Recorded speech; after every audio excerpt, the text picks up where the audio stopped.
Atelier Yumia, The Alchemist of Memories and the Envisioned Land. Fun gameplay loop, but there are several flaws that may hinder your enjoyment depending on what you're looking for in this game. Graphics. As a preface, I'm not saying that the game should have a AAA graphics, but rather the graphics quality should reflect in the price.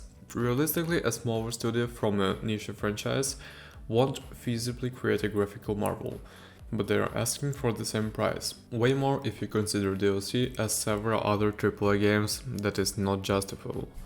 Objectively bad blocky textures all over the place and extremely poor lighting animation to the point where it looks better when you turn bloom off. If bloom is on and morning-evening lighting change occurs, Yumia will look like she is radioactive. Nighttime and fog look decent, but any bright lighting fully overwhelms your screen with yellow, washing out literally all color in your POV and making all textures appear blacked out as if massive shadows cast over them. Anyone who tells you the graphics are good is stuck in the 3D area of the niche JRPGs. Not trying to be considering, but those games cost $40 at the time of the release. So take a nature walk in the open world and you met with just jungle foliage and rocks everywhere. Look closely and they are jagged, blurry, clip other objects, etc.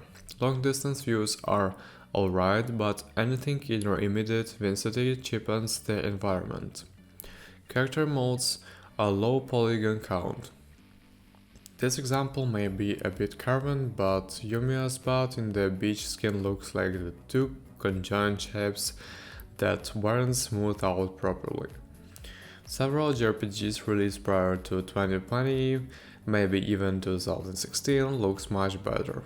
Whether or not you can still enjoy the game is solely up to you, but as someone who likes to tweak the game engines and search for mods to improve the quality and performance of the game graphics, were the most determinant aspect to my enjoyment of the game. Controller controls. Many people will swap B, crouch and Y interact on third-party controllers to pick up the button closer to the right joystick, since crouch isn't used often, and pretty much every other open world game in existence has interact on A and B depending on button orientation. This however leads to several issues because you cannot separate field, combat and many controls, skill gear progression, party members, etc. And action games tend to fall short in implementation.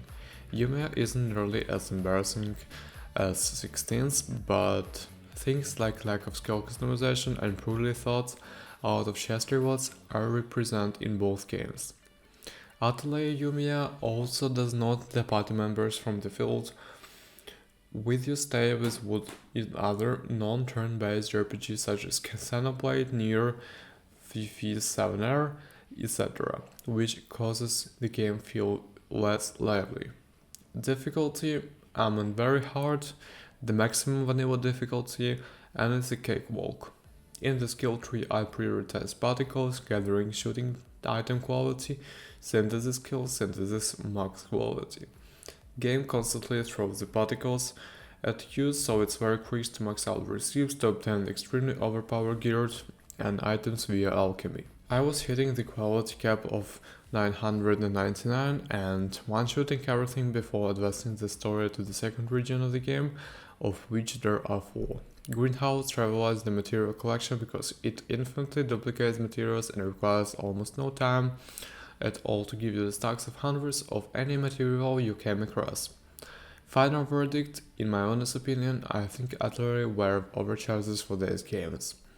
$40 would be reasonable for this, but in no way do I think it should ever be close to $70 given to its low graphical fidelity, let alone $120 for the Ultimate Edition DLC pass. Despite this, I do not think the game is fun. Story is alright so far, character designs are great, and exploration, combat, alchemy aren't as monotonous as some other open world games. I would only recommend getting this on sale, or if you're a big fan of the Atelier series and want to support to its continued development. Atelier could have a potential to be one of the greatest franchises but it feels more like it. Developers focus on pumping out of releasing several games in short intervals instead of focusing resources into developing one solid game. The issue with creating open world games with a smaller team is that the expectation of the player is for it to look beautiful. The precedent was set with the BOTV. Then in later years, we had games like Elden Ring, Ghost of Tsushima, and even gacha games like Withering Waves that blow you away with the visuals. Releasing such a title with the genre with super visuals is an immediate turn off for the most people and does not stimulate growth outside of the immediate fan base.